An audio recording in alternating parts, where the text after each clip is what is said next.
The views and opinions expressed in this podcast are simply that, opinions. All are presumed innocent until proven otherwise in a court of law. Sensitive topics are discussed. Discretion is advised. Indictment for murder, guilty. Indictment for murder, guilty. Justice was done. It gave a voice to Maggie and Paul Murdaugh, who were brutally mowed down and murdered. We can't bring them back, but we can bring them justice. And he may be taken away. Obviously guilty. That is the state's response to Alec Murdaugh's appeal. So what comes next for the disgraced South Carolina criminal? And we're breaking down defendant Nicholas Kassotis' body language. What might the jury think of the former JAG officer?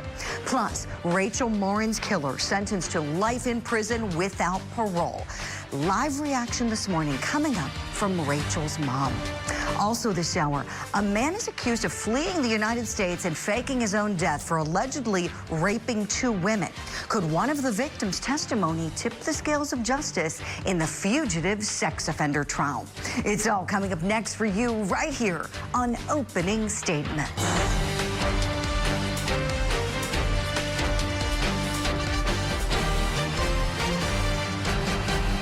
Good Tuesday morning to you. Welcome to Opening Statements. I'm Julie Grant. We hope you're having a great morning so far, and we want to make it even better. We've got a great show planned for you. Grab that cup of coffee like you always do. It's time for my opening statement.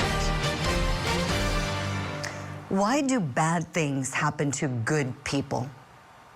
It's not fair. Rachel Morin's family knows how that feels. They've been living a nightmare since August 5th of 2023 when Rachel was viciously attacked and killed while she was out for a jog. On Monday, the criminal case against her attacker was closed, with that predator being sentenced to life imprisonment. But the void that's left behind in the hearts of Rachel's family remains wide open. And I want to recognize that this morning. You know, my friends, the disposition of the case is only a small, very small measure of closure. But Rachel Morin's family will sadly never, ever get complete closure because the loss is just too great. Beautiful Rachel is irreplaceable. She was so many things to so many people. She was a daughter, a sister, a friend, and a beloved mother to 5 children.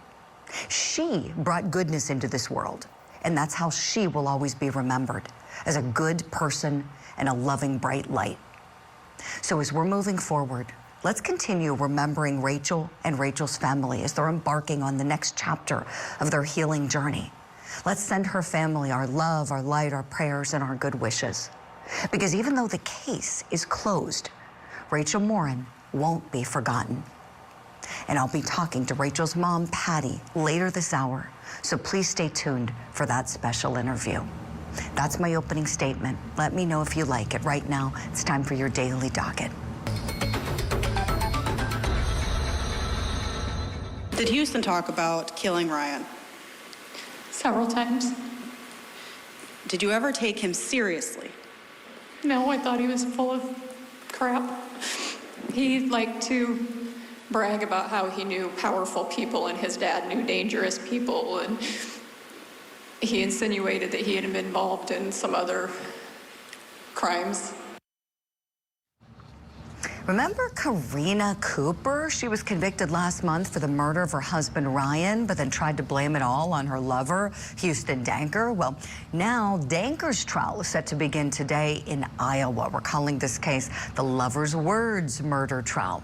And in Utah, we've got the fugitive sex offender case for defendant Nicholas Rossi. This trial is underway, kicked off just on Monday. This guy is accused of fleeing the United States, faking his own death after being accused of rape. This trial is going to start back up at 10 a.m. Eastern time. And in Georgia, we've got the dismembered wife murder trial resuming in Georgia at 10 a.m. Eastern time. And that is for defendant Nicholas Kassotis. He's accused of the murder and of the dismemberment of his second wife, Mindy. So what does the jury think of that former JAG officer? Remember, this guy is a lawyer, even as his LLM. We've seen him in the courtroom looking just like one of his lawyers that's representing him, the glasses, the nice suit, looking pretty polished. We've also seen him looking like this. A little different, huh? during one of his police interviews. Hair's disheveled, he's all sweaty, arms crossed, fidgety. And we noticed a lot of blinking as well. So let's talk about the body language. Yesterday on the show, I said, we need a body language expert. And so guess what?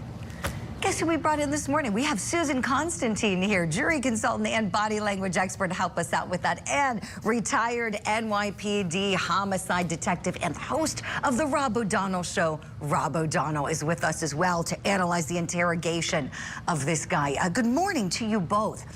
So Susan, let's start with the body language, please. We noticed him, and we're not quite sure if it's a tic, because we see a lot of blinking in the interrogation video, but we don't see this same tic in the courtroom.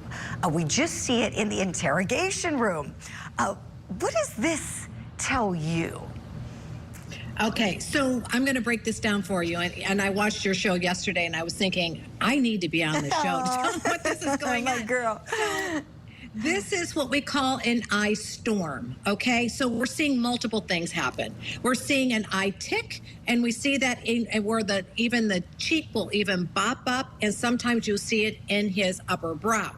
So you'll see there is a tick, there is a spasm, but there's also eye blinking, rapid eye blinking, and then there are what we call eye shutters, where the eyes will close, hold for a minute, come back up. This is all caused by intense emotional distress. So why you don't see it beforehand is because he's not being interrogated. Here he's being interrogated. So that's what's creating what we call an eye storm. This is really, really helpful, Susan. An eye storm, that's even better than an eye tick, right? Or a blinky. I kept calling him Blinky yesterday. I'm good Blinky Blinkerman, just won't stop with the blinking in the interrogation. He doesn't do it in the courtroom, so something must be stirring him up. A good detective in the interview room stirring him up. Rob O'Donnell, that's what you are, a sensational retired detective. We thank you for your service, and I want to show you a clip from that interrogation room. We'll get your thoughts on the other side. I never hurt Indy. You did hurt me. No, I fed her. I helped her out of bed. I did. You had started a one relationship with somebody online. I was flirting with someone online. You were running out of options. You were running out of funds. No, sir. Did you discover the lie that Mindy wasn't pregnant? No, sir. Because she wasn't. I got you. Okay, Rob O'Donnell, if you were in that room, are you liking this guy for that homicide? Absolutely. If you look at what's going on with him, he's grabbing his fingers, he's clenching his jeans, he's bowing his head, sinking into his seat, almost wanting to hide being there in a room one-on-one with the detectives. He's showing all the defensive, evasive signs of someone who's hiding something. Look, you're the detective, not me. I'm looking at him going, his pants are on fire in that room. I mean, it was just incredible. And Rob, the detective, they started by letting him talk, kind of confronting him with facts, not so much confronting him with his lies. And then they just went to accusation after accusation. He just still wouldn't crack. What do you do with a guy like that? You just keep on them. Starting off with the facts is actually a very good method. I've used that in my career as often as I could, because they know the truth. And when they start hearing you say the truth of what really happened, they start wondering, how much do they actually know? So to give them the facts, to give them what you know that's indisputable, even though they may deny it, they know the truth because they were there. They're the ones who allegedly did this crime. So you're hitting them, and they're starting to second guess themselves. Did I cover my tracks good enough? Am I really, pinned down on this? And plus, you want to lock them into a story. Once you lock them into their lies and they start backing off, which was the case in this case, where it's just lie after lie, to where I believe the detective during the interview even said, when have you told us the truth during this interview? It just piles on that for the circumstantial evidence on top of more evidence, and hopefully forensic evidence eventually for this case. Yes, Rob. I love what you said about you lock them into your lies, and that's a great example of how police and prosecutors work together. You lock them in that room, and then you hand everything off to your prosecutor, and then if they testify, it's go time. This guy would be so much fun to cross-examine. I hope he gets up there. Susan, let me show you another clip where he's You guessed it, lying again. This is about Mindy's pregnancy. Here we go. Sir, not going to. Thank you, Autumn. And now's the time to stop living all this. Here's the deal. There's a reason that Mindy died. Yes. Okay. But you know very well that reason, because you killed her. I did not. The big question is why. Sir, I would never have killed Mindy. I woke up in the morning and I took care of her. I rubbed her back, I rubbed her leg. And she wasn't pregnant. Yes, sir, she was due in January. But she was not pregnant. She was not pregnant. Well, that would have been the fastest pregnancy ever. Just suddenly gets pregnant in the fall and do it in January. Susan, what do you think they're watching the split screen?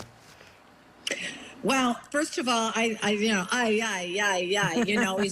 that. So you've got these little skips that are happening between when he's trying to make a statement, lack of eye contact, pacifying gestures, low confidence. And then he's doing what we call, persuasive gesturing, manipulators, all kinds of self-soothing movements, not making eye contact, the eye storm, all of that is happening. But when we're looking at him here, and he's kind of sitting back, he's rocking himself, that's a pacifier, and that is what we call faux sadness. So he is showing fake sadness, smug, where he's trying to force himself to look sad, chin boss here, but you don't see it in the top portion of his face. So it's incongruent. If you took a piece of paper and sliced it in half, you wouldn't think it was the same person. So what this is faux, this is performance, what we see right here.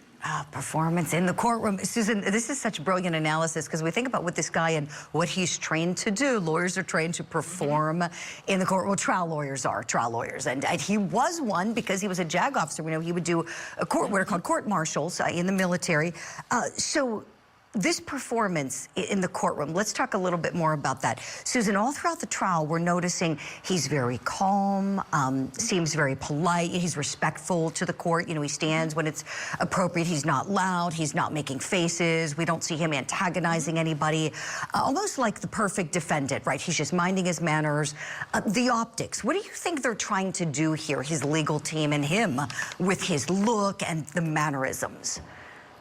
This is two words, impression management, in every sense of the word, okay? How he's sitting in the chair, how he's moving, watching his facial expressions, keeping a neutral expression for the most part, dressed and coiffed and looking like a businessman, a professional, so that you can be persuasive to that jury to let him see him in a different way. So that is what we call impression management. That's part of a deceptive tactic, and that's what they're doing. But keep in mind, you would expect that, right? This is probably him when he's in his game.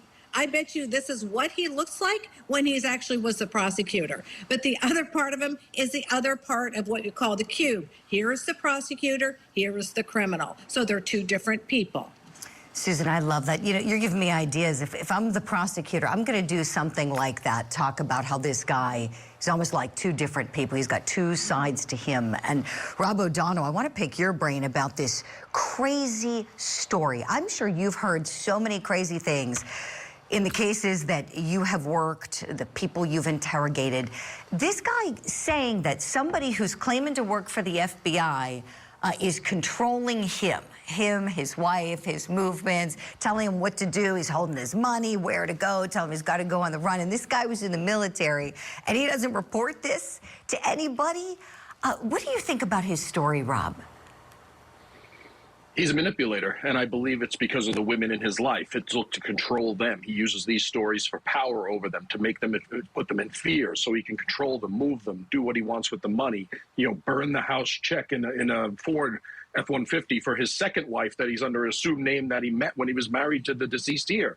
What I would love to see in this trial, because I don't think he's going to get on the stand. He knows better than that. He is obviously trial prepped himself for the appearance he has. I would like to see them challenge him more just sitting there.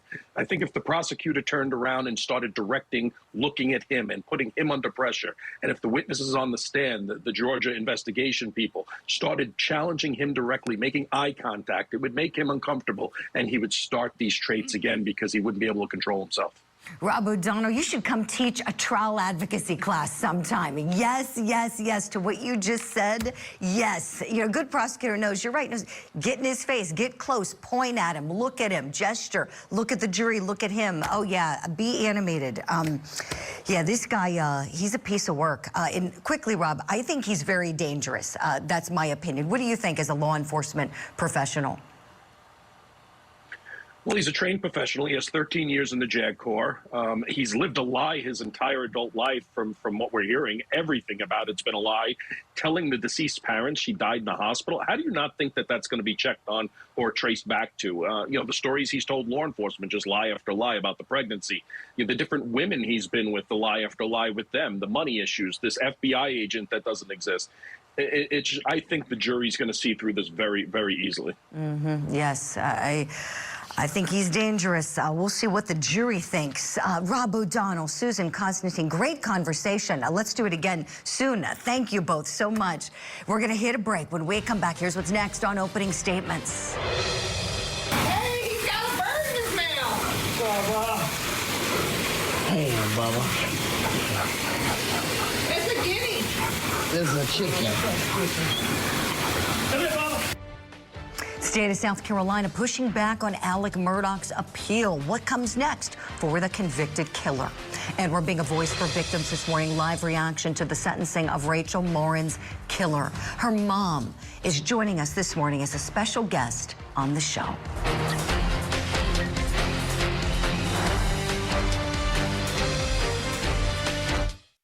The Court TV podcast will return.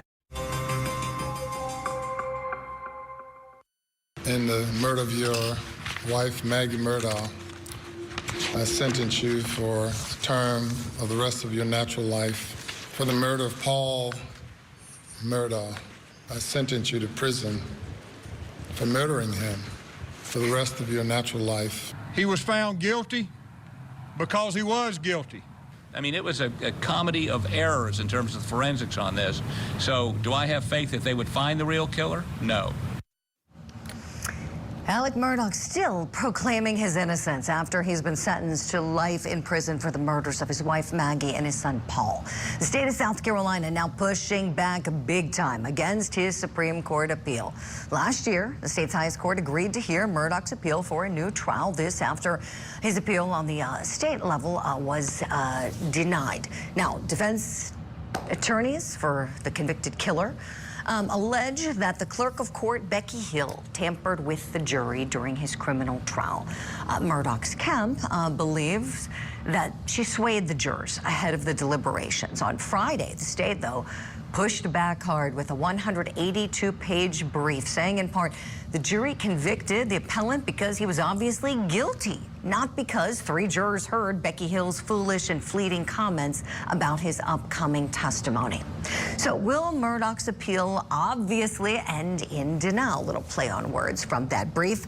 I've got 2 great guests I want to bring in now to talk about this. I want to bring in the journalist who was doing the reporting before anybody heard anything about Alec Murdaugh, journalist Mandy Matney. She co-hosts the podcast True Sunlight and Cup of Justice now, and also she is being portrayed by the actress Brittany Snow in the new upcoming Hulu series all about the Murdaugh case. Mandy, welcome to you. And I don't know if you know attorney Kevin Brackett. You both should, being in South Carolina. Kevin is the solicitor in the 16th Judicial District, famously helped put away Susan Smith. He's one of our regular analysts. So Kevin, welcome to you. Great to have you both on this.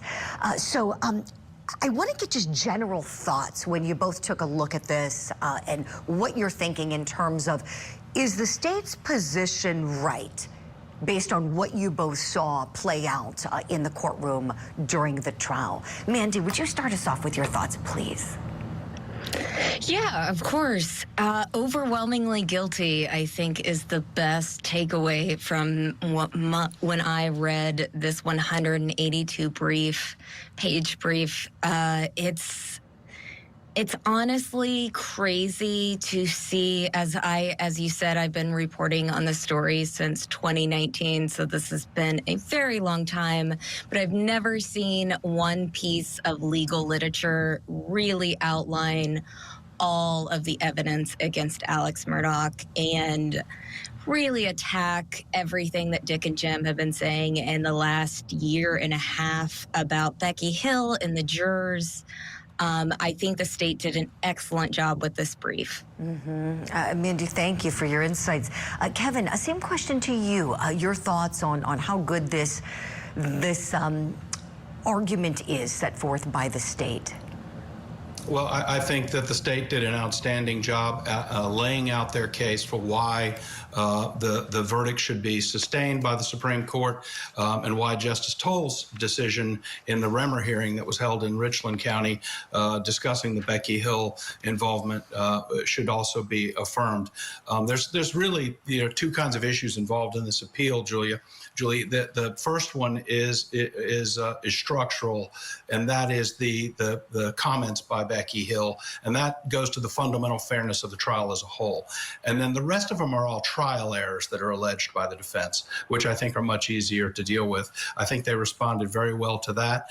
Then the real question becomes on the Becky Hill comments to the jury, whether or not whether the Supreme Court's going to agree with Judge Toll's decision that though there was her decision to talk to them was wrong, it did not have any impact on the actual verdict, and the jury came to a verdict based on the evidence and their own deliberations solely, not based on any outside influences. So I think they positioned themselves as well as they possibly could and laid out their case very convincingly. I really appreciate your insights on that, Kevin. Speaking of Justice Toll, we got to see that hearing you mentioned in your analysis with that juror Z testifying to what was said. Let's go back together to that moment. Did you hear Ms. Becky Hill make any comment about this case before your verdict? Yes, ma'am. If yes, what did Ms. Hill say?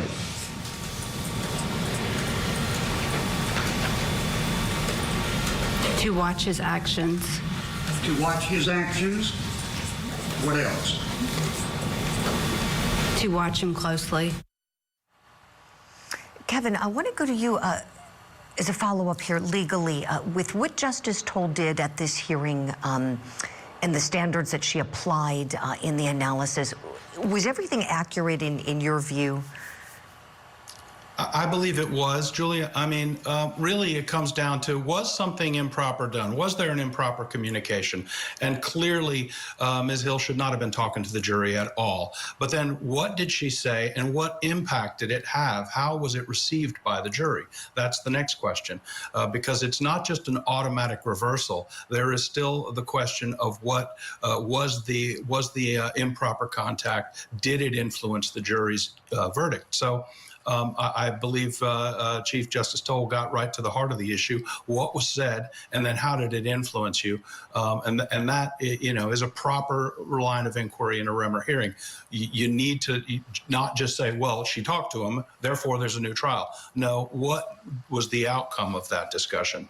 And the comments that juror made that she heard Ms. Hill say are really not, there's nothing from what I just heard that would make you think that Becky Hill had an opinion or that she was trying to foist on that juror. Right, Kevin. Mandy, you were watching the jury in the courtroom, covering the trial day after day. Tell me, was there anything that made you think that they were improperly influenced by Becky Hill? I actually was not watching the jury, but I had lots of sources who were. I'm sorry. I shouldn't have assumed. Yeah, I apologize. I was watching the... No. Yeah. I was one of the few that did not want to be in the courtroom. I just wanted to focus on the case from my house and from outside. So I do not think that they were influenced in any way, especially because Judge Newman asked them right after they gave their verdict, and they all testified that their verdict was not influenced. I think that we get into very dangerous territory when we're allowing lawyers to come in months later and ask jurors to basically sign affidavits. And I don't know if coercion was going on with these jurors, but I know that I heard that there was a lot of pressure upon the jurors that Dick and Jim were putting upon them to maybe say things that they wanted to hear. And I think that it gets into dangerous territory when defense attorneys can kind of get into jurors' minds in that way. And I think Justice Toll did an excellent job of just keeping it to the facts and keeping it to the verdict that they chose at the time, which is the most important. And what the state said in the brief was perfect. It was Becky's comments were foolish and fleeting, meaning they were very dumb. What Becky did was extremely stupid, and a lot of that is separate. Most of that is completely separate from the Murdaugh trial, but it does not mean that her actions influence the jury in any way. Yes, Mandy. You know, this is such a helpful conversation with you and Kevin. This is why we really wanted to unpack this, because I think at the end of the day, yeah, Becky Hill was wrong. She inserted herself in this thing she shouldn't have. Shame on her. But we don't necessarily throw the baby out with the bathwater, you know, because we have to see, was anything actually tainted by what she did? Did she taint that sacrosanct process? And we don't have evidence that she has. At least in my view, I haven't seen it. I know Alec Murdaugh would disagree with me, but so be it. We'll leave it there for now. Mandy Matney, keep on rocking with your podcast, Cup of Justice. True Sunlight, say hi to Liz and Eric for us, please. Kevin Brackett, you are coming along with us. We're so grateful for that. We're going to do some more analysis in just a moment. Here's what's next on Opening Statements. I will do whatever I can to keep her memory alive and to be there for her children, because she's irreplaceable.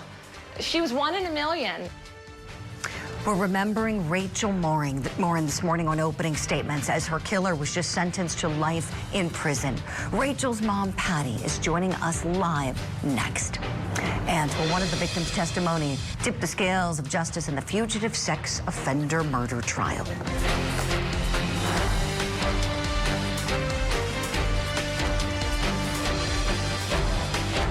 Now, back to the Court TV podcast.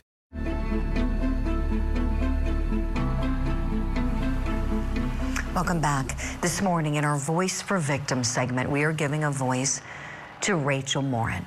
Rachel was a mother of 5. She was brutally murdered and found dead on a popular hiking trail in Maryland.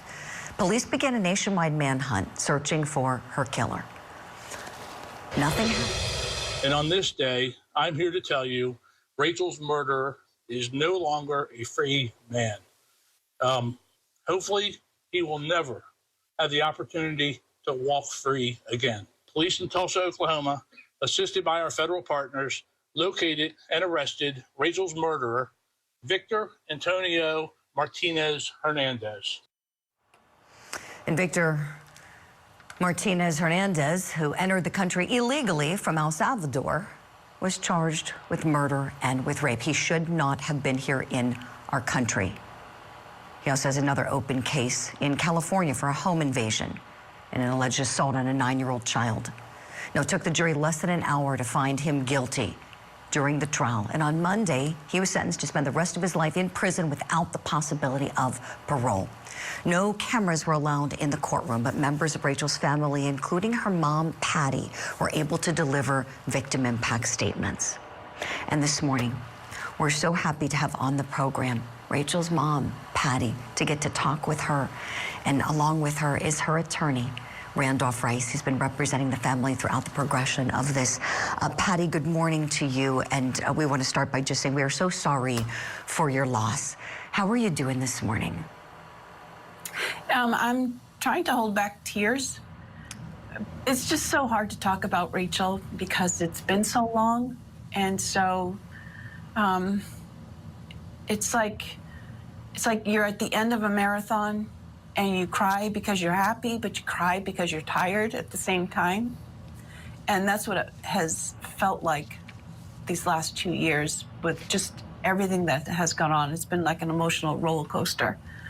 So that's my honest feeling at the moment. Just exhausted, but really pleased with the outcome of yesterday's sentencing.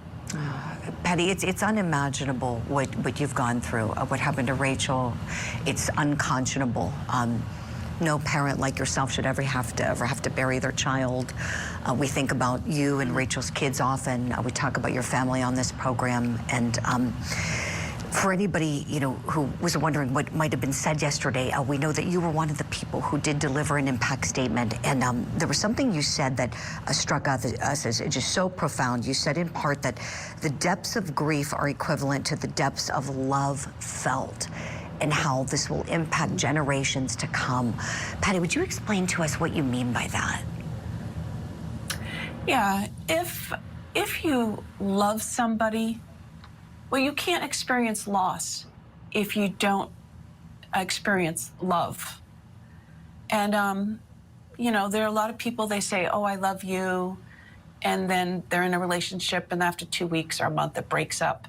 No tears are really shed. Maybe anger, but no tears. But if you have a relationship where you have taken and invested in another person and in their life, and you genuinely care for their well-being, which is the way that our family is, we're a very close family. When something happens to that person, you feel and share in their ups and downs. And to have loved Rachel so deeply because she was such a very special and valued person, the grief has been unimmeasurable. Like, I don't know how to put into words the pain. Just like when you love someone, how can you put into words the depth of the love that you have for them? And so I think that's what grief is. Grief is love loss. And to mourn the love and to mourn the value of that person. And for each of us, the more you love and the deeper you love, the harder the grief and sometimes the longer the process for healing and moving forward. Patty, you're so right. Tell us, what was Rachel like? For everybody wondering, we see that she's beautiful. We see that, she brought 5 beautiful kids into this world. What would you want people to know about her, and how would you want people to remember her, please? Rachel was 5'2". She was extremely outgoing. She had a very vivacious kind of personality. When she walked into the room, everybody took notice, not because of her stature or her smile, but because you could hear her walking into the room. She's laughing. She is inviting people into conversation. She was just a very loving, kind, lively person and very positive. People just really enjoyed her, and she loved to joke around. So she was just a fun little fireball. And that's exactly how I think many of us envision her. We've talked about her a lot on this program, as Randolph knows, and you see her smiling, and she just looks like a bright light, just like a bright, a loving, a beautiful soul. And her memory is going to live on, and she's going to be remembered for many, many, many years after this. This case has been closed, and this chapter has been closed. Yesterday was a big day for that, as we know, and there's also the civil side of this case. Randolph, I want to turn to you on that. What comes next here? Well, we've got to look at, are there civil suits against Department of Homeland Security? Obviously, the victim, or the defendant rather, doesn't have any assets, so we wouldn't be able to go after him. But there is obviously the concern about his ability to get across the border 3 times and released. So that's certainly something that we're considering, talking about going forward against Department of Homeland Security. I've actually got a meeting about that tomorrow to discuss those next steps. Oh, that's great. I know you will keep us apprised. He shouldn't have been here. And we're going to keep talking about Rachel. This conversation isn't over. Patty, would love for you to come back another time. Every good wish to you, your family, especially your grandkids. I know this is a tough chapter in their lives, and we wish them all the best. Take good care. Thank you. And as we're heading to break, we're going to continue remembering beautiful Rachel Morin. She was passionate about her kids, her family. She loved fashion. She was a fitness enthusiast, taken from this world far too soon. We'll be right back.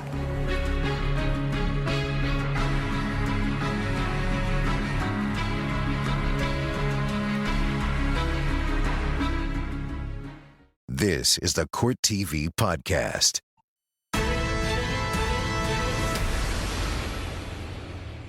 He spoke in a British accent, that he claimed this case had nothing to do with him and insisted that he was Arthur Knight instead of Nicholas Rossi. Finally, in October of 2024, he admitted under oath that he was Nicholas Rossi and Nicholas Alaverdian, and we will ask you to find the defendant, Nicholas Alaverdian, guilty of rape. Defendant using some different names, huh? Welcome back to Opening Statements. Let's talk about what's tipping the scales. This is the rape trial for Nicholas Rossi, a man who's accused of faking his own death to avoid criminal prosecution. He's accused of sexually assaulting his ex-girlfriend back in 2008. Monday, he appeared in court in a wheelchair, wearing a suit and tie with an oxygen mask. For years, he fought extradition from Scotland, claiming to be an Irish orphan by the name of Arthur Knight. Well, on Monday, the alleged victim in the case took the stand, and per court order, we cannot show you her testimony, but according to our Scripps News Group, she pointed at Rossi in court and said, quote, "He's a little bit heavier, a little bit older, aren't we all?" She then described the whirlwind relationship, saying he was very charming and seemed very interested in school and politics and music, and he was just very nice to me. She became tearful when she described the alleged incident in question, saying, quote, "He pushed me to the bed, held me down, and forced me to have sex with him. I was afraid of him, and I froze. I was a little bit more of a timid person back then, and so it was harder for me to stand up for myself." So will her testimony tip the scales of justice? Let's talk about it. Let's bring in the solicitor in the 16th Judicial Circuit in South Carolina, Attorney Kevin Brackett. Oh, and I'm being told we don't have Kevin Brackett. Okay. Well, let's play a clip from the defense opening statement. Here we go. She gets angry. And in those years of rage and resentment, it starts to bubble up. And she calls the police, and she says, "That's the guy that raped me." 13 years later, she says that. But at the end, when you try and put this puzzle together, you're going to have big gaps. You're going to have pieces from different puzzles. You're not going to get a complete picture. Okay, so that was a little glimpse of what the defense put forth in their open. And the defendant was hiding out in Scotland, right? Going by a different name. Well, he had some explaining to do in the courtroom. We have that moment where he's telling the judge about the other name he was living under. Let's watch. I was informed by two reliable sources that there were two credible threats against my life, and that's what made me change my name to Nicholas Brown at that time. Okay, so Nicholas Brown, too. So he's Nicholas Brown, Nicholas Rossi, Arthur Knight when he was in Scotland. Yeah, this guy seems to have a lot of stories, doesn't he? Let's bring in Attorney Kevin Brackett. We've got him now.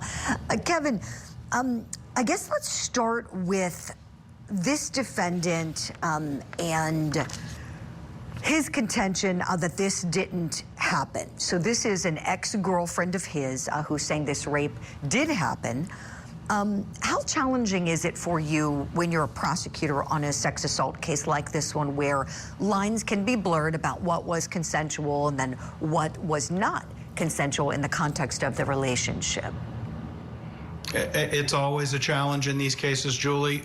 You know, when, especially in this case where there was a delayed report, which is not unusual. It's very common for victims not to want to report, not to get involved. They're embarrassed, they feel humiliated, and they don't want to be sort of outed in the public as being a victim of this kind of assault. So that's not uncommon. But what is to her credit is that she saw that he had also been charged in another sexual assault, which he was linked to through DNA.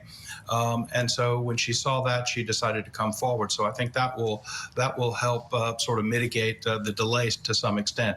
It is still going to be a he said, she said situation, which they can be challenging.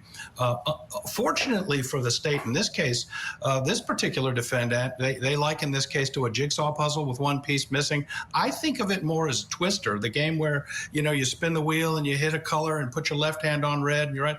This guy has put every hand and foot on a different color, and now he's being asked to bend over. He's going to collapse under the weight of all of his lies. And when the jury hears about all the lengths that he went to avoid prosecution, particularly if they learn about why he fled in the second case, I like their chances. Mm-hmm. Yeah, Kevin, I like your analysis. So take us kind of to law school here with the explainer as to why we know there's another alleged rape that happened, not a part of this instant case. They're going separately. Why is that? Yes. Well, because they are two distinct incidents. If they had happened at the same time or in the course of the same conduct, for example, he assaults somebody and he's fleeing to another place immediately after that assault and the police are chasing him, and it's basically one continuous course of events, it can be tried together. But two totally separate, distinct events need to be tried separately. Now, under certain circumstances, and we talked about Murdaugh earlier, there's Rule 404B evidence, which is evidence of prior bad acts, which can come in under the right circumstances to prove motive, intent, lack of mistake, identity, or common scheme and plan. So there are reasons why that other sexual assault may be brought to the attention of the jury. So it's possible they could hear about it, but yet he not be on trial for it in this particular case. Oh, Kevin, thank you for that. Tell me, what do you think this defendant is going to do when the time comes and he's afforded the opportunity to get on the stand and tell his side of the story? Well, he is going to have to overcome his attorneys begging and pleading with him not to do that, because no defense attorney I know would want this man, with all the lies that he's told, and what a horrible liar he is. He's not a very accomplished liar. None of them are going to want him on the stand. That is rule one. And I think he has so much baggage, so many things that he just can't explain on cross-examination that if he does take the stand, it will be against his own attorney's vigorous objections and complaints. They will not want him to do that, Julie. Yeah, I think you're exactly right, Kevin. Tell me, do you think the defense story is believable here? Well, if he had not fled, lied, faked his own death, changed his name a couple of times, lied about being unconscious on a bed and having people come in and tattoo him unbeknownst to him to put those all that, I would say, these are tough cases to win for a prosecutor. But if the jury hears all that, they're going to know who they're dealing with. And I think that's going to really come back to haunt him, because there's really just no way to explain all that. Like I said, at some point, you collapse under the weight of your own of your lies, even if they're on secondary issues. Once a jury thinks you're no longer credible and they don't believe you, and particularly when they think he had to leave the country because he knew that he'd done these things, and that's why he fled. That's why he faked his death. That's why he changed his name. Well, a jury's, like I said, I like their chances if a jury learns all about it. Yes. Kevin Brackett, we love having you on the show. Thank you so much for the great analysis. We'll see you soon. That's all for this episode of Opening Statements, my friends. I'm your host, Julie Grant, and it's been great being with you. On this show, I am calling out any pants on fire moments in our big trials and true crime stories, and I want you to come along with me. Opening Statements is live every weekday morning at 8 a.m. Eastern on Court TV. Thank you for downloading this episode. Please subscribe, leave a review, and share it with your friends. You can watch past shows anytime you like on CourtTV.com.